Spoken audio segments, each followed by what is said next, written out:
resiko sehubungan dengan kenyataan semua orang, khususnya pengusaha, selalu harus berusaha untuk menanggulanginya. Artinya berupaya untuk meminimumkan ketidakpastian agar kerugian yang ditimbulkan dapat dihilangkan atau paling tidak diminimumkan.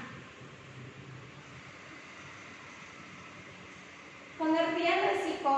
Resiko adalah suatu yang selalu dihubungkan dengan kemungkinan terjadinya sesuatu yang merugikan, yang tidak terduga dan tidak diharapkan.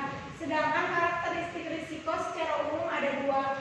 A. Risiko adalah sesuatu ketidakpastian atas terjadinya suatu peristiwa. Dan B. Risiko adalah ketidakpastian yang bila terjadi akan menimbulkan kerugian.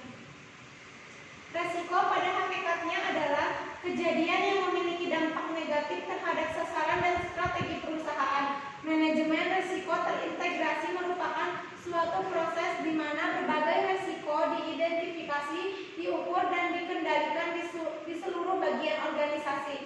Kemungkinan terjadi risiko dan akibatnya terhadap bisnis merupakan dua hal mendasar untuk diidentifikasi dan diukur.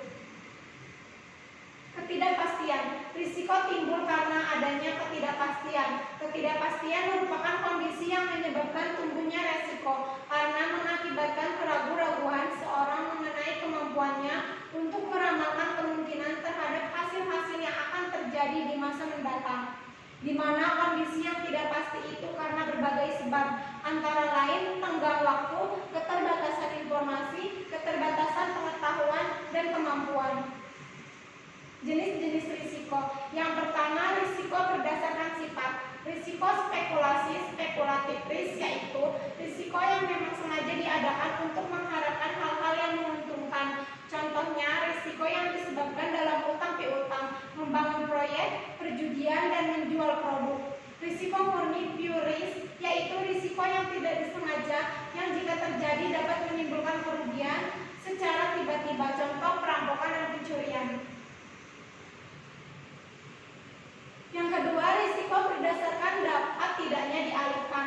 Risiko yang dapat dialihkan yaitu risiko yang dapat dipertanggungan sebagai objek yang terkena risiko kepada perusahaan asuransi dengan membayar sejumlah premi. Dengan demikian, kerugian tersebut menjadi tanggungan perusahaan asuransi. Risiko yang tidak dapat dialihkan yaitu semua risiko yang termasuk dalam risiko spekulatif yang tidak dapat dipertanggungan pada perusahaan asuransi. Yang ketiga, risiko berdasarkan asal timbulnya. Risiko internal yaitu risiko yang berasal dari dalam perusahaan. Misalnya risiko kerusakan peralatan kerja pada proyek karena kesalahan operasi, risiko kecelakaan kerja, dan risiko mismanagement. Risiko eksternal yaitu risiko yang berasal dari luar perusahaan atau lingkungan perusahaan. Misalnya risiko pencurian, penipuan, fluktuasi harga, dan perubahan politik. Prinsip risiko. Yang A. Transparansi, B. Pengukuran yang akurat, C. Informasi berkualitas yang tepat waktu, D. Diversifikasi, E. Independensi, F. Pola keputusan yang disiplin, dan G. Kebijakan. Upaya penanggulangan risiko yaitu mengadakan pencegahan dan pengurangan terhadap kemungkinan terjadinya peristiwa yang menimbulkan kerugian. Melakukan retensi yaitu artinya mentolerir terjadinya kerugian, membiarkan terjadinya kerugian, dan untuk mencegah terganggunya operasi perusahaan akibat kerugian tersebut, disediakan sejumlah dana untuk menanggulanginya. C. Melakukan pengendalian terhadap risiko, dan D. mengalihkan atau memindahkan risiko kepada pihak lain. Kesimpulannya di sini risiko berhubungan dengan ketidakpastian ini terjadi oleh karena kurang atau tidak tersedianya cukup informasi tentang apa yang akan terjadi. Sesuatu yang tidak pasti dapat berakibat menguntungkan atau merugikan, sehingga kita perlu